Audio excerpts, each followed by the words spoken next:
If you like the sweet science, get ready to talk boxing on the Gloved Fist podcast with top boxing writers Frank Latirzo and Jack Hirsch. Frank, a former amateur boxer out of Philadelphia, writes for NY Fights and can be seen on the Boxing Channel. Jack, an amateur boxer who competed in the New York Golden Gloves, was a 6-term president of the Boxing Writers Association. And now, here's Frank Latirzo and Jack Hirsch. And we're back. Welcome to Glove Fist. My name is Frank Latirzo, former writer, full-time observer, joined by former 6-term president of the Boxing Writers Association of America, smiling, happy Jack Hirsch. Jack, I have no idea what we're going to talk about tonight, but we have a great guest coming on, Paulie Malignaggi. You set it up, and I told you when you presented it to me, I think Paulie is one of the best ex-fighter and analyst. Well, you tell him that when he comes on. I'll tell him that. Paulie's got great insights. He's boxing's ultimate overachiever.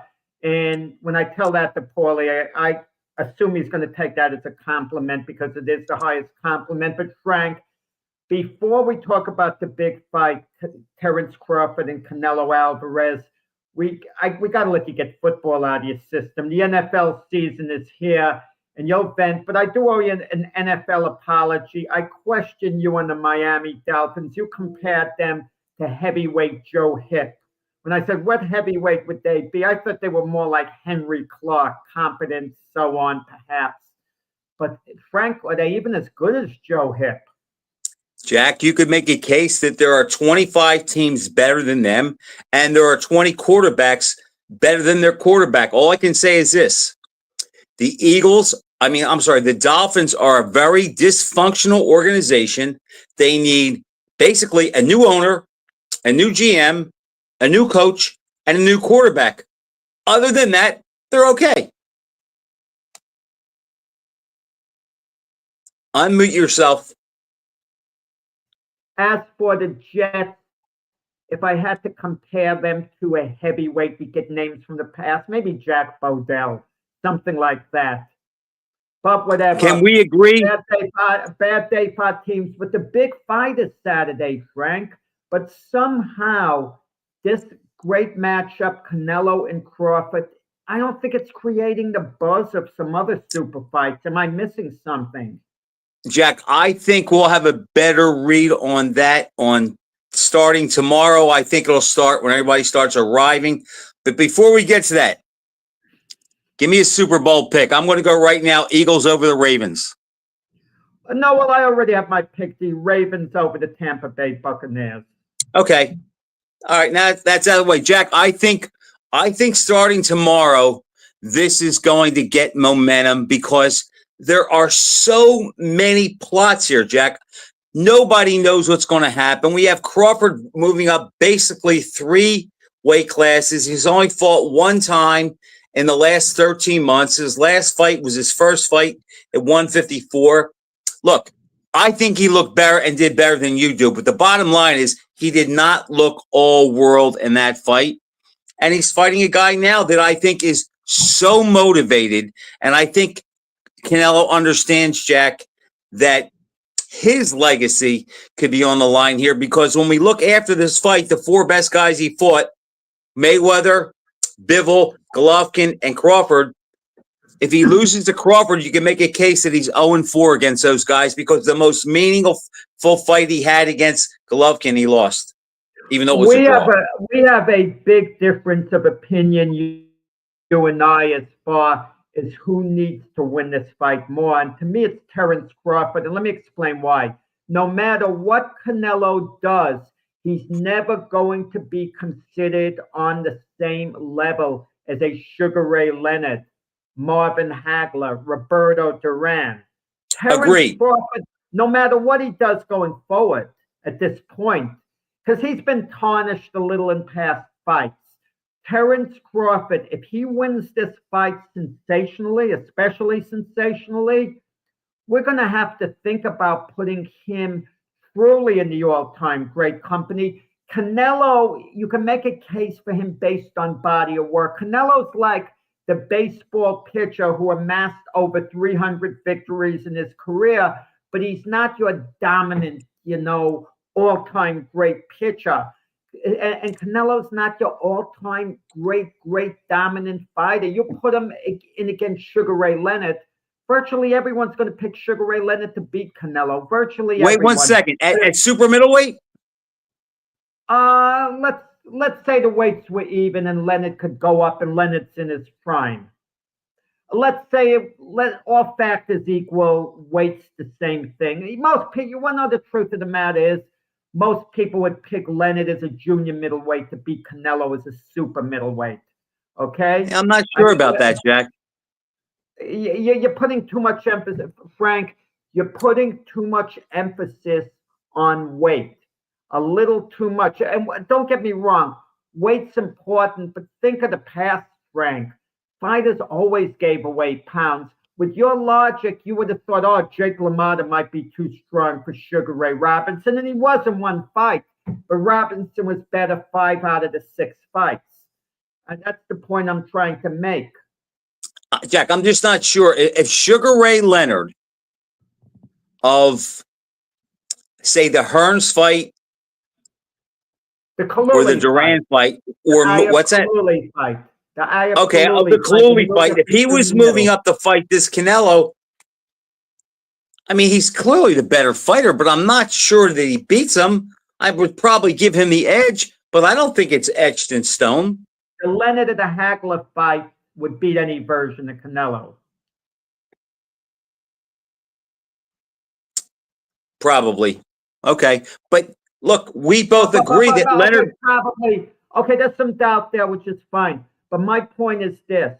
Canelo is never going to be put in that company, no matter what. Crawford can still be put in that company, because if he stops Canelo sensationally, people are going to say, we might have one of the greatest fighters in boxing history here. That's off the chart. But Jack, let me ask you this. Obviously, if Crawford wins a split decision, it's big. But what if Canelo wins conclusively? I've debated a couple guys where they say it doesn't mean anything, and I disagree, Jack. I think it does.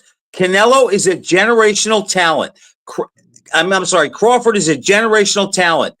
Canelo has never defeated a generational talent on their game, at the top of their game, conclusively. If Canelo handles Crawford, I got to give him credit. Crawford has not been close to losing a fight. If Canelo beats him conclusively, he's got to get some credit for that. Oh, yeah, no, absolutely. He's got to get some credit for that. But I think, Frank, we're dealing in a fight with negatives here. Canelo hasn't been looking good in recent fights. I'll give him a pass on the Jermell Charlo fight because I actually thought he was good in that one particular fight. But, you just look at his fights against William Skull. He was dreadful. You could say he was a little out of shape. Edgar Berlanga, he was dreadful. There have been other fights where I talked about it. I talked to you a couple of years ago telling you Canelo is slipping. He's not the same fighter. But I also saw some slippage in Crawford in his last fight. He is 37. There gets to a point where a guy loses something off his fastball, and Crawford might be at that point. If Crawford ekes out a close decision, I don't know whether it puts him in another level, at a much higher level. I'm going to tell you why. Because there's an elephant in the room. And that elephant's Floyd Mayweather. And people might draw a comparison how Crawford and Mayweather both looked against Canelo. And they could come to the conclusion, well, Mayweather won more decisively than Crawford. Jack, and people that know boxing will sit back and say, wait a second, Mayweather made Canelo come down to 152, and Canelo has improved by leaps and bounds since that fight. He had 2 left feet back then. He didn't know how to cut off the ring and pressure. His defense wasn't as good. So, would anybody pick that Mayweather who beat him in 2013 to beat Canelo this time? This version of Canelo? I don't think so. Yeah, well, if the weights weren't too far apart, Mayweather would always beat Canelo. He'd always, let's say Canelo would always have a 10-pound weight advantage. Mayweather would, I think, beat him virtually every time. But Jack, it's more than just the weight. Canelo has improved dramatically as a fighter. I mean, that would be like, you're going to argue with me because they have less amount of fights, but it would be like if Usyk took on Imada right now, Moses Artama right now. He's not developed yet. Even though he can beat world-class guys, he's nowhere near what he's going to be. Floyd was smart, Jack. That was great management. Let me get this future superstar now and handle him so I can have him on my record, because the better he does, the better my win looks.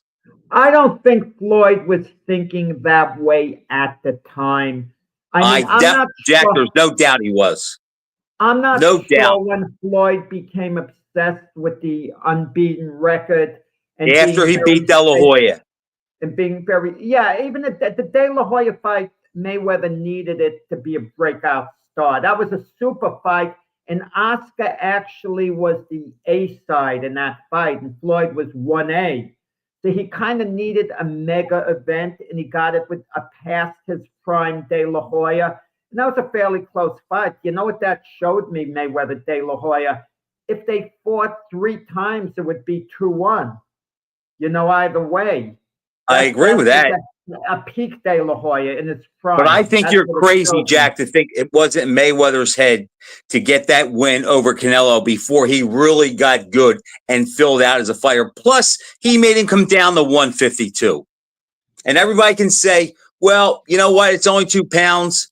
There's been so much written lately about how hard it is for fighters and what it takes out of them to lose those last couple pounds. That was a big advantage for Mayweather.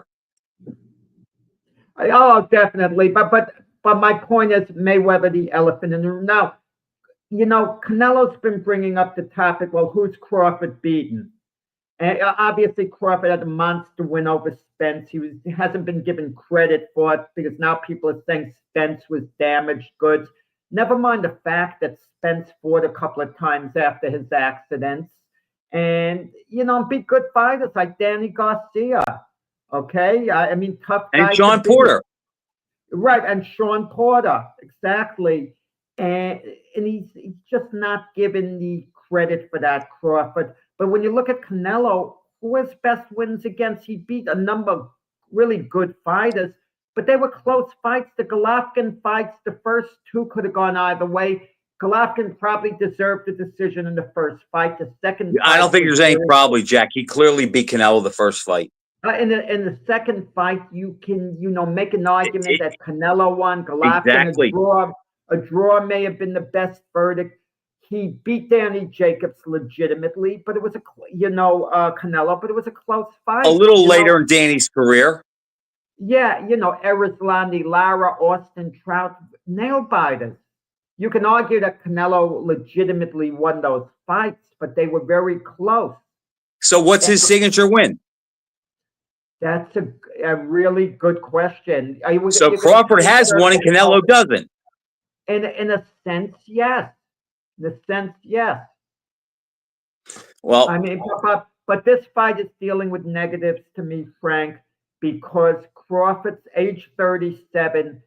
At what point does a guy slip? Now, Crawford, let's call him the better athlete, much better athlete between the two. And he seems to be training like a guy training for the decathlon, not your normal boxing training per se. And he said that his legacy is on this fight. He knows that, Jack. Right. He's had a big build-up for this fight, a really big build-up. Okay, Jack, we're waiting for, I guess, Paulie Malignaggia. We're letting our producer know, Brian, on, whenever Paulie is ready to just bring Jack, let me ask you this. Studio. And I think I know your answer. So don't give me your answer. Give me the public perception. If Crawford beats the hell out of Canelo and stops him in 7 or 8 rounds, will anybody say he's better than Mayweather? They're going to start saying that, some people. Really? You really think so? All of a sudden, it's going to become a debate. It's not a debate right now. You brought it up, Frank, but you're like a boxing aficionado. So you like to do a little comparison, gentle comparison you do now and then, but it's going to be a serious topic of debate amongst boxing fans, and I think they're going to be split. If Crawford takes Canelo apart, then there's a debate between he and Floyd. Yeah, I'm just dropping Paulie Malignaggi a little. Okay. Okay. Yeah, I still think there's going to be.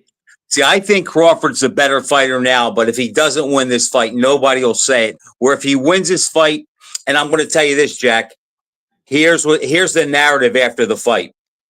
If Crawford wins, he will not get full credit because they'll say he beat Canelo, who's maybe on the decline. And if Canelo wins, they'll say he beat a fat welterweight. So in a way, both guys are going to face the criticism that is always met after a fight, because it's never criticism that rises at tide. It's always one guy was good, the other guy sucked, and that's what they'll do here. Now, let me ask you this, though. We don't know what went on in the sparring sessions with Boots Ennis, but you and I could agree, at least offensively, Boots Ennis is a great fighter. Not a very good fighter, a great fighter. And if he opened up in sparring against Canelo, if you asked me, my opinion, the times they would have went at it hard, I would think Boots maybe got the better of things. And I know it's a sparring session and you just kind of wonder mentally, could that have affected Canelo a little bit? He's probably thinking this Boots is a great fider. And if Crawford, you mean if Boots did better, Jack? You mean if Boots got the better of it? I think the Boots bringing Boots in says A, how serious he was about the fight. B, and I've heard other guys say this, and I agree. If I had needed somebody for Crawford, I bring in Boots, and if I needed somebody for Boots, I bring in Crawford. The downside to that is if Boots did well and maybe had his way with Canelo, that might affect him mentally and maybe shake his confidence a little bit. The other side is if he handled him, he's thinking, this guy's younger. He's a little faster than Crawford. I wanted to say he was stronger, but you can't say that now. Okay, just got a text from Paulie Malignaggi. He's going to be coming on any moment, and we'll put it right to him. Paulie was on the road, but he's... Okay, let me just give him a thumbs up that he's coming on.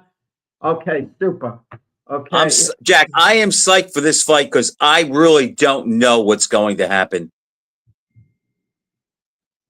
And 1 minute to Paulie. It's between rounds. Well, we're going to put him on the spot, and we're going to, I want to talk a little to Paulie about Mayweather's legacy, because he talked very well of Mayweather in the past, but that's when Mayweather's career was still going on. And also keep this in mind, Paulie for a while was training Conor McGregor and then had the falling out. So he was training him to actually fight Floyd, in that fight. And Paulie, who's a no-nonsense guy, never said Conor McGregor could beat Mayweather. He said maybe there'll be moments during the fight that he could have the better of it. That was a perfect way of putting it.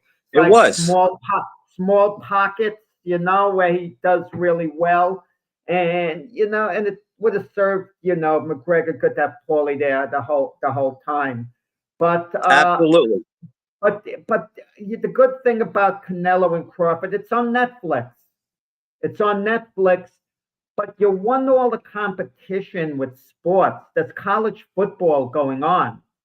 You have a whole host of games, and you're a big college football fan.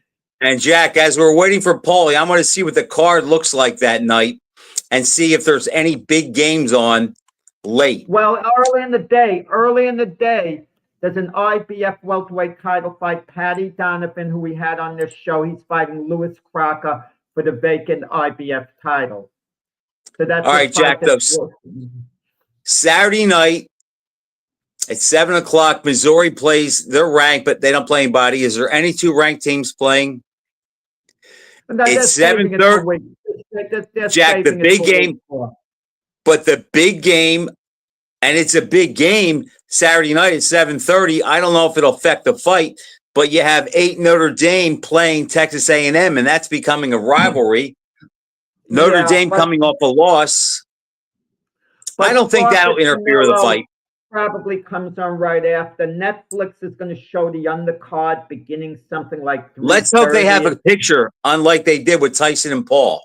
Yeah, speaking of that, Frank, I know that you're psyched. Who are you picking between Mayweather and Tyson, Frank? Let's put it. I think the fight is a fugazi. Paulie Malignaggi, former world champ, fellow Brooklyn guy, when used to be from Brooklyn. He used to be from Brooklyn. Okay, so we got that bond, Frank. Paulie, this is my co-host Frank Laterzo. Has a lot of good things to say about you. Actually, he was complimenting. Paulie, how are you? I told him to Frank, Jack. say it to you directly. Frank and Jack, how are you, man? Sorry for my tardiness. I was driving. How you doing? It's not Paulie. I'm going to say something, and I'm going to say it with no reservation. Go for it. I have a high opinion of myself when it comes down breaking fights, and I'll go toe to toe with anybody breaking fights. You're my favorite big time analyst. You're as good as anybody out there breaking fights down. And sometimes it gets on me because sometimes guys overlook you a little bit. It's like when I hear your broadcast, you say things that are on my mind at that second. I'm saying that's what I would have said if I was there.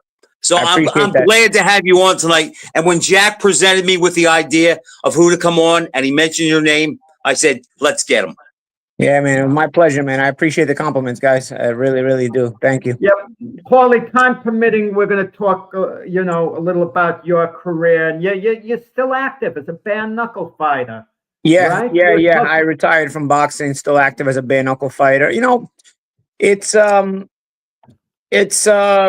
little bit of a thing where, you want to continue going for something, striving for some high goals, but you want to also be honest with yourself, right? So boxing at world-class level is probably beyond my reach at this point, Of course, you look at a guy like Manny Pacquiao, he almost did win a title even at this age, which is crazy, and that's amazing. But I felt like the bare knuckle route is a little bit easier for older guys. I noticed that a lot of older guys do go into that realm, mostly from MMA, but some from boxing. But Why, Paul? It's 5 rounds. It's only 5 rounds, and that really. You're not in the bare knuckle Hall of Fame, are you? It's in Belfast, New York. As a broadcaster, I think I am. Yeah.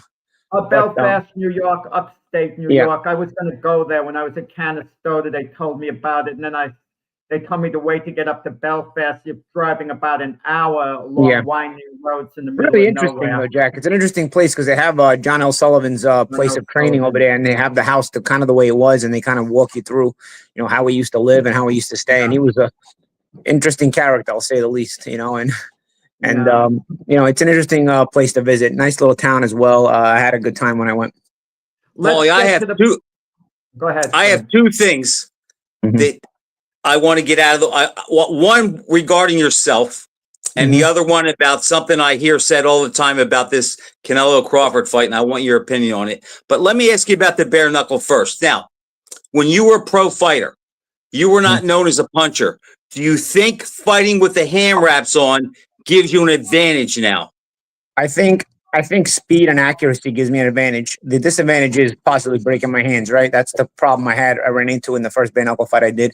I thought I was vastly superior to my opponent boxing wise, but getting left with one hand, it was harder to, be able to punch the way I wanted to anyway. And I wound up just jabbing and check hooking the rest of the fight. I thought I still won the fight. They didn't give it to me, but so I think power wise, if my hands hold up, because accuracy can be more devastating in bare knuckle. Not so much that it's concussive, but more so that it's uncomfortable for guys to get hit with even grazing shots and smaller shots. So I think with the accuracy, and if my hands hold up, I think I could be getting more stoppages. I really believe in that. But the guy I'm fighting is also very durable and has never been stopped in bare knuckle, and he's been a former champion in bare knuckle. So I don't go in. I go in with the same mindset I did in boxing. Prepare for a good, tough fight. do the preparation you need to do. And, if you're fully prepared, then, you'll be ready for whatever the opponent has. I don't try to think too much about what the opponent has. I try to think about what I bring to the table and my game plan. And of course, there's adjustments to be made in the fight because the opponent also comes prepared. So that's sort of my mentality in the fight. And Okay, that's going to be my mentality going into this one. Here's my question. Here's what I wanted to ask you about what you thought about this. I've been seeing a lot of guys online and who I've spoken with, and they all say Crawford can't hurt Canelo. Now, before you answer that, let me just tell you what I think. I think that's a myth because Crawford can hit Canelo cleaner than anybody he's fought since Floyd. And the myth that that Crawford doesn't punch hard enough, I think is a myth because you know better than I know, and I know from my experience, everybody that gets in there can punch. They said that Leonard couldn't hurt Hagler. Well, if he couldn't hurt him, why didn't Hagler just walk right through him? We know that Crawford punches hard enough to give Canelo a little trepidation, and he won't come at him like he's handcuffed. So I think the myth that Crawford has no power and Canelo has nothing to worry about is just that, a myth. I think that here's the thing. I think when people talk about power and no power, they, as fight people, we understand that power and no power means concussive power, right? The people that, they like to use expressions, especially, and I've heard a lot of that in my career, pillow fisting and so on and so forth. I think people that are in the fight business understand that that's obviously never the thing. There's no such thing as a fist that's pillow fisted because fists have knuckles, fists still hurt. Now, I think power, no power to the fight, to the intelligent fight mind means concussiveness or non-concussiveness, right? To the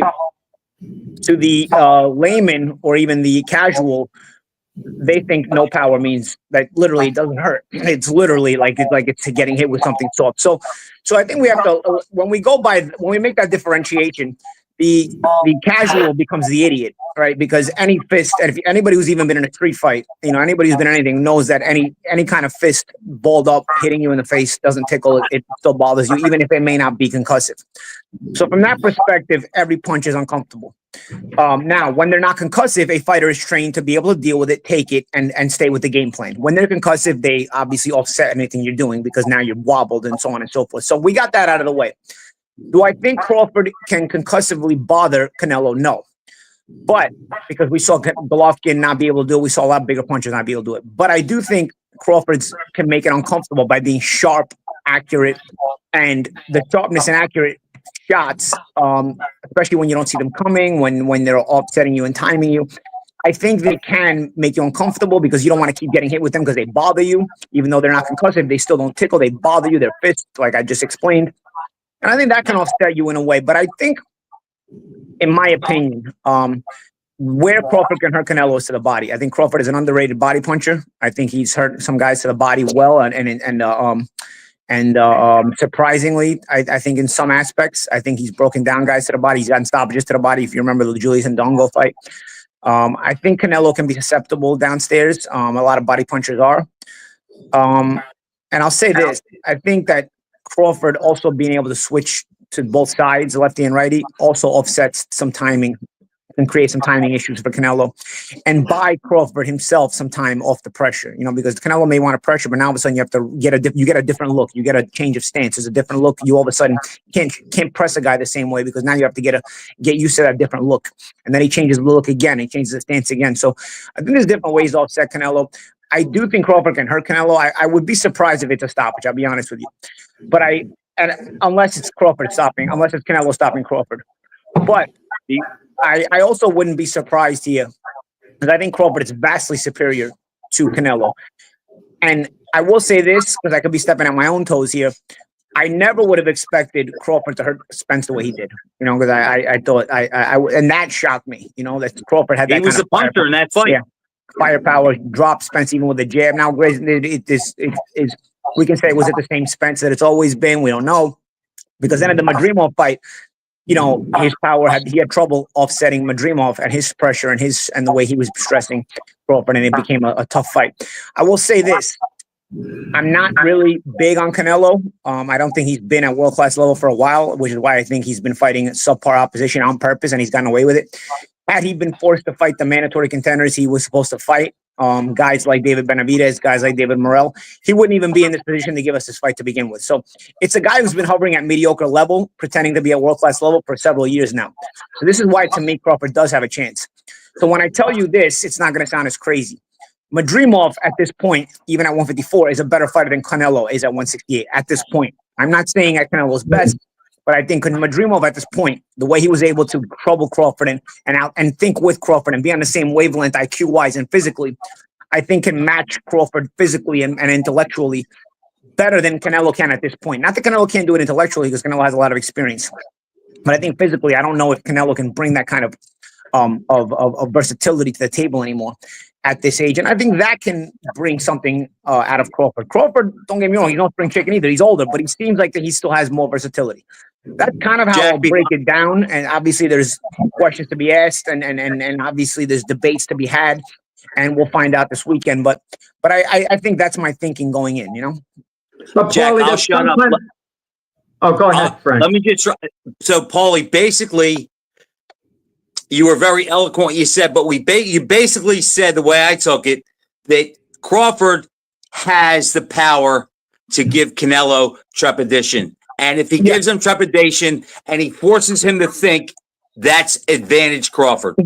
Yeah, because then once you got a guy, you force a guy to think a little bit, he'll have to slow down. Even if he intends to press you, he has to slow down to kind of reset and figure out things, because he doesn't want to keep walking into shots he doesn't see, you know? So I think that anytime you get a guy thinking, it slows down your pressure. And if you and a guy like Crawford wants to be able to slow down the pressure as much as he can from a guy like Canelo. And if he's able to slow it down enough, before you know it, the sand runs out of the hourglass, the time runs out, and Crawford wins on points. If he slows him down, he's got a great shot. Yeah. You got to be able to get his respect with the power a little bit to a degree, and you also got to be able to get respect with his your boxing ability and your ability to make him overthink so that he slows down the pressure just enough. He's not going to stop the pressure, obviously, because that's going to be his game plan, but slow it down just enough to where you can box adequately, and before you know it, the bell rings and you win on points. And if he slows the pressure down, then Crawford picks it up a little bit and gives him more to think about. Yes, exactly, and that kind of it's a building block process, right? But I still would be surprised if Crawford will win by stoppage. That would be surprising. Even an older Canelo, I think, is durable enough. But I do think Crawford, part of getting that respect is Crawford to be able to hurt Canelo to the body. And I think he may. Go ahead, Jack.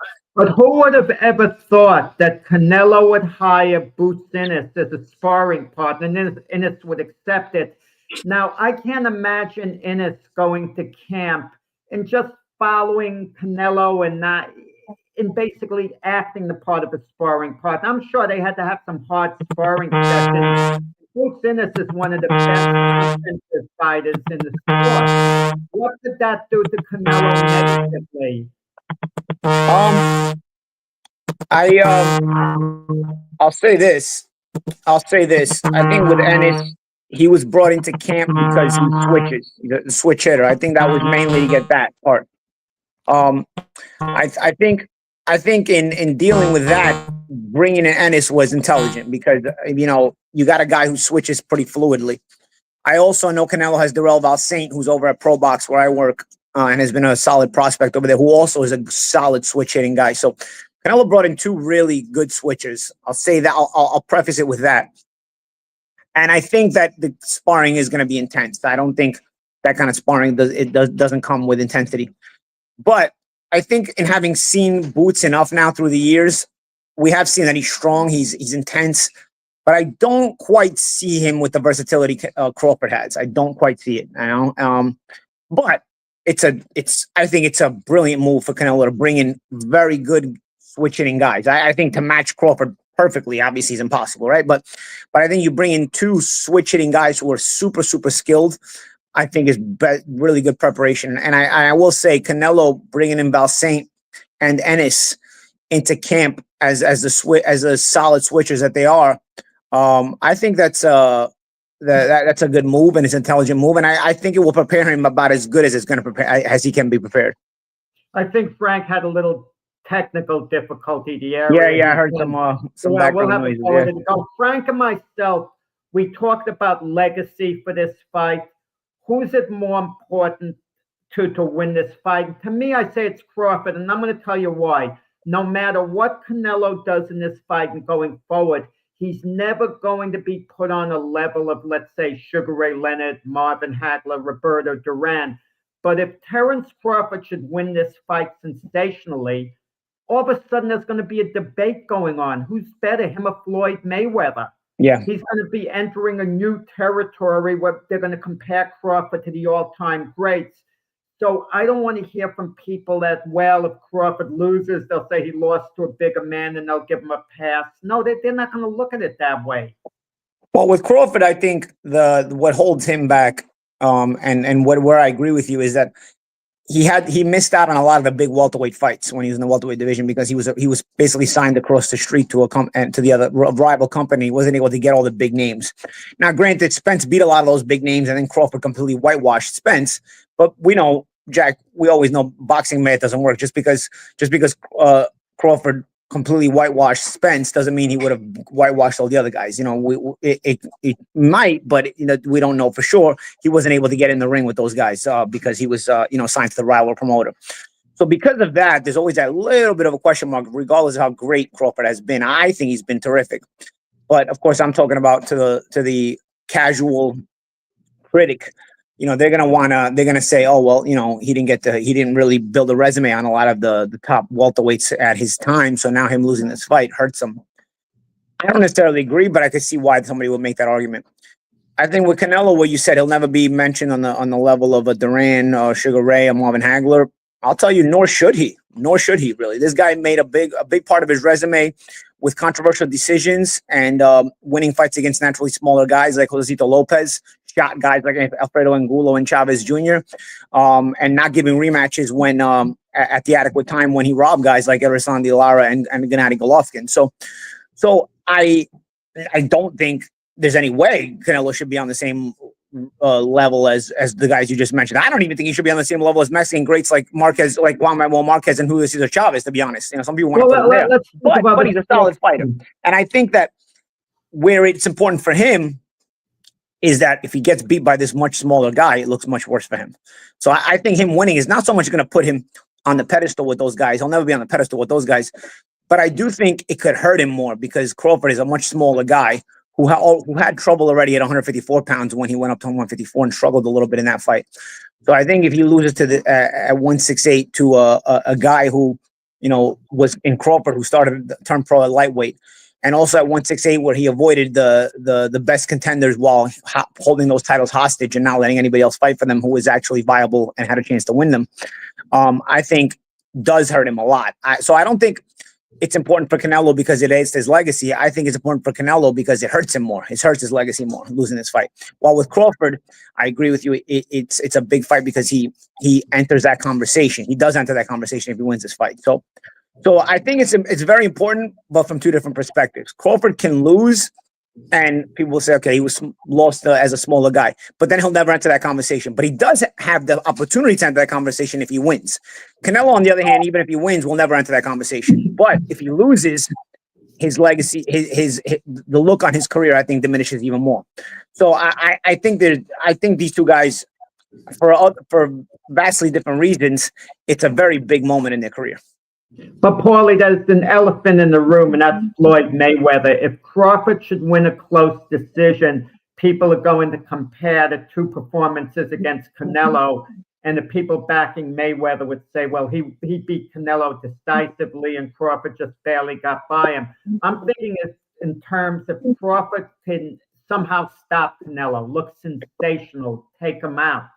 You know, there are two schools of thought when you talk about greatness. You're a big sports fan, I think, otherwise. Am I correct? Mm-hmm. Yeah. You talk about body of work and peak value, and that could be the argument between LeBron James and Michael Jordan. If you talk about body of work, LeBron's had a greater body of work. Let's forget 6 championships to 4. He's had a longer career, has done more over his career.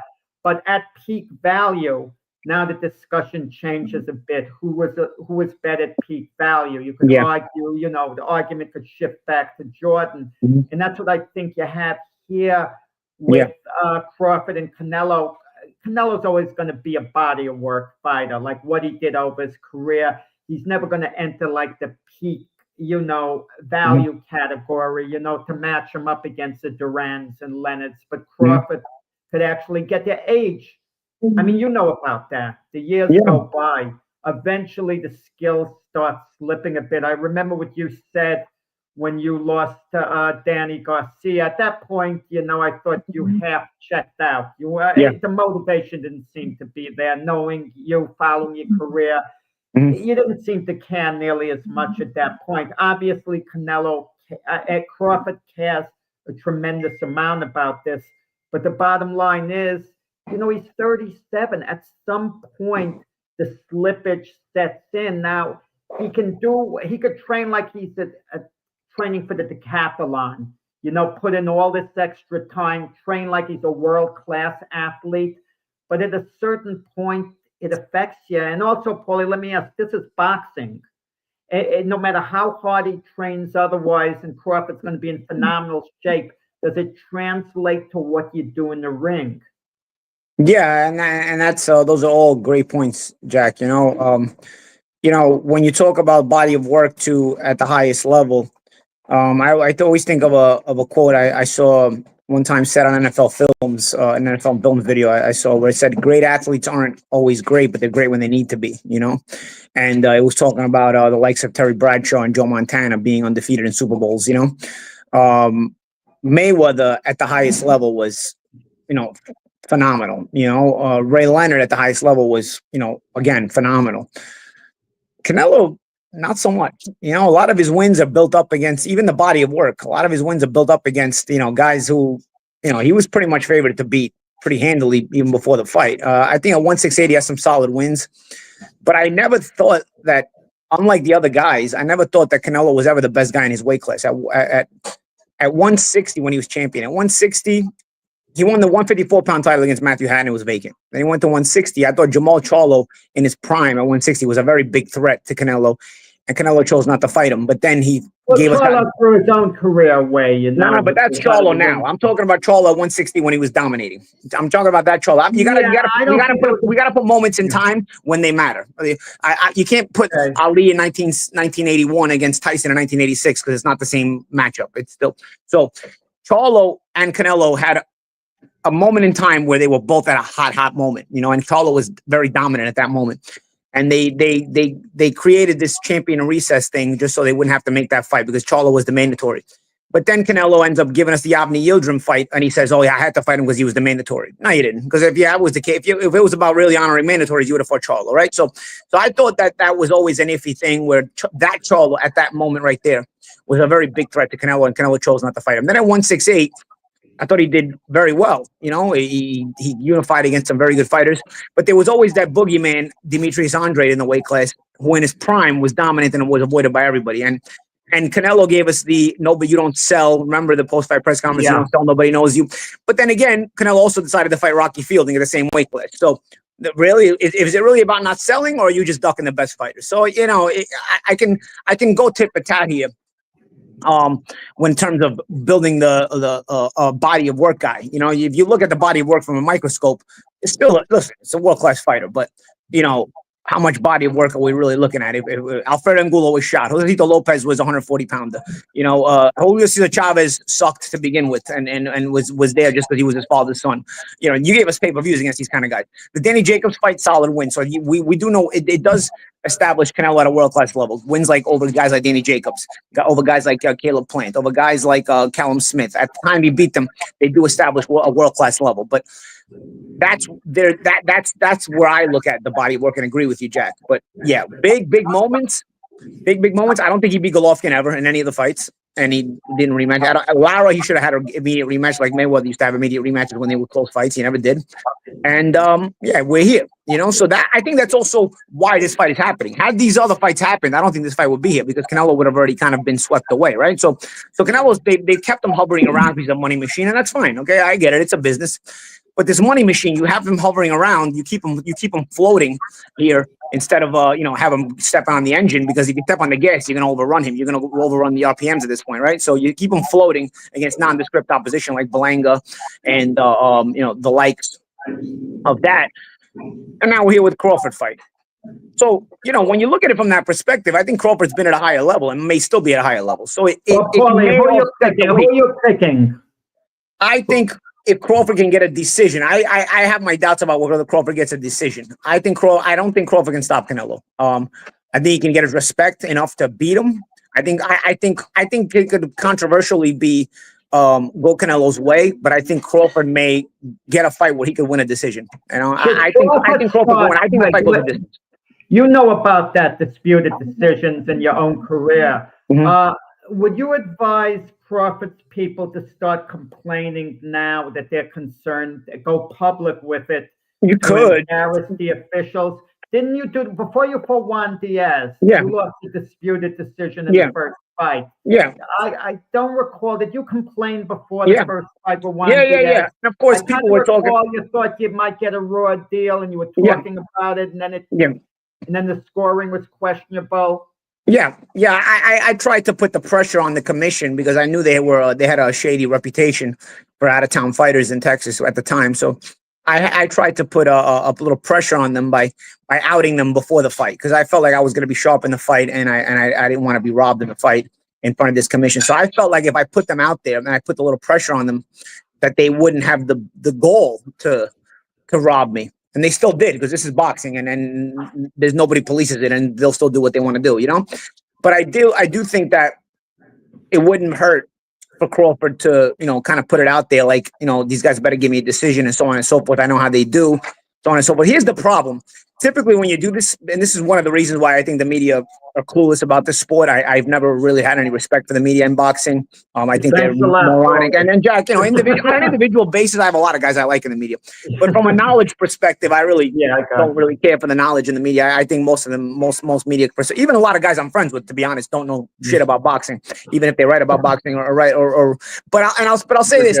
And one of the examples is this right here. When I was going about this Mandaris game plan before the Diaz fight, instead of the media jumping on what I was saying and basically getting my back and saying, he is right. Texas has had a shady reputation. Instead, they were writing articles saying I was already preparing my excuses when I lose. So, this is always like what you're dealing with the media. Instead of, they'd rather kiss ass and get their credentials rather than jumping on this. Because really, Crawford could do this, but the media would never back him because you know what happens when you cross Canelo. You can't get a credential to any of the fights, So everybody would rather get their credential to the fights and not write the truth, right? So being that that's spineless, it may not matter, but I think it would set up clicks. I think it would develop hype, because either way, you go out there, you do what you do. But and you put pressure on the commission to not rob you because you told them they robbed you, but they may still rob you. But if they still rob you when you said that, now it goes even more viral, like it did with me, and that's why I was able to get that rematch. Maybe if that happens, you force a rematch because now it goes so viral that the people will demand it for sure. I'm not sure. I think Crawford can beat Canelo, but I'm not sure he gets a decision. But we'll see. Okay, well, you were talking about Mayweather before. I wish Frank Laterzo didn't have the technical difficulty and was still here. We've been arguing about Mayweather a long time. He thinks Mayweather was the ultimate cherry picker. He gives Mayweather a lot of credit for beating Diego Corrales, but he agrees Mayweather had arguably the greatest career in boxing history when you consider the money he made.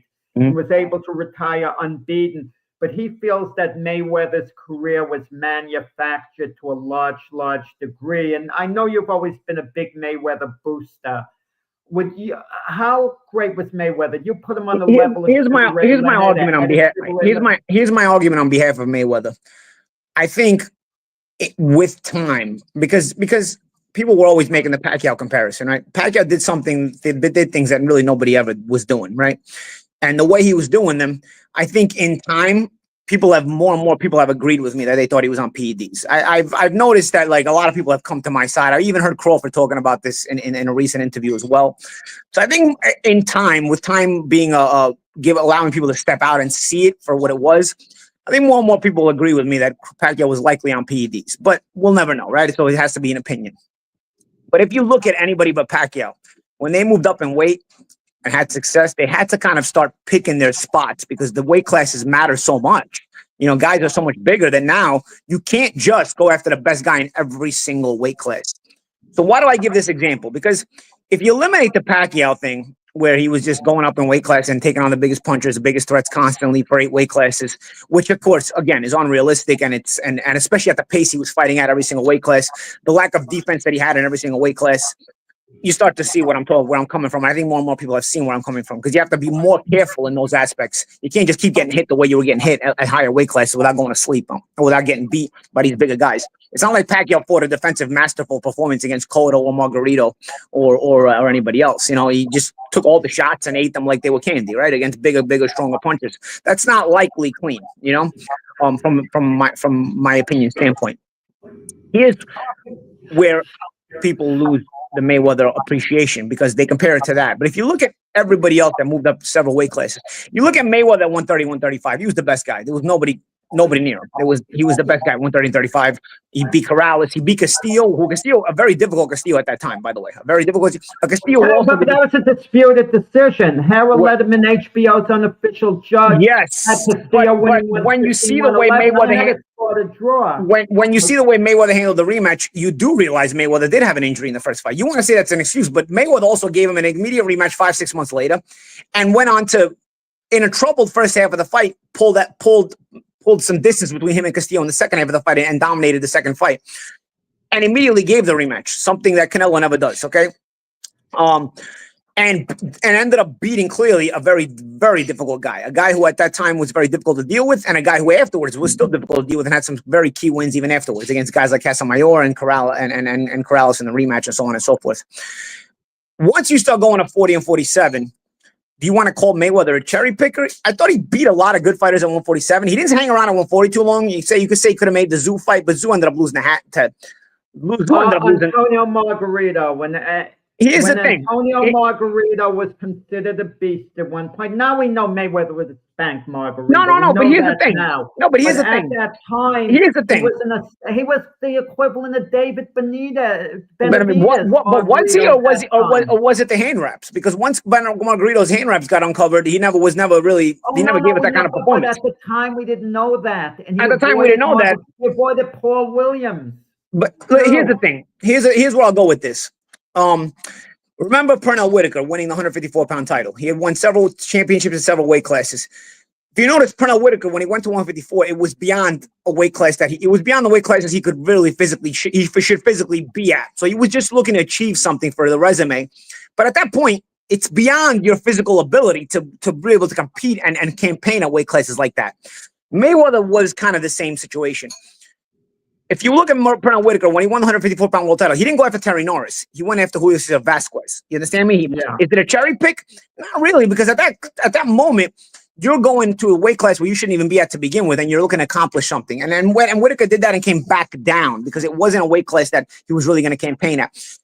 Mayweather, by the time he's at 41, 47, it's not a weight class he really can physically match up with against everybody. So you got to now start. You can't now start saying, oh, he should be fighting the best guys in every weight class. The only guy to ever do that was Pacquiao, and likely Pacquiao was on steroids. So and more and more people agree with that now. So if you eliminate the Pacquiao comparison, there's really nobody else that did it that way. Everybody else picked and chose as they went up in weight class. Everybody did. Even Roy Jones never went to Europe to fight Milishevsky, right? But I agree. But the weight divisions are manufactured in large part. Now, take the fighters around New York who you revered. You probably really looked up to Emil Griffith, would be my guess. You know? Yeah. All those New York guys. You know, those are all guys to look up from welterweight to middleweight and wins the middleweight title. Now, when Golovkin was in his prime and Mayweather was in his prime, there was a little talk of Mayweather boxing Golovkin, but there wasn't pressure on Mayweather because he was a smaller guy.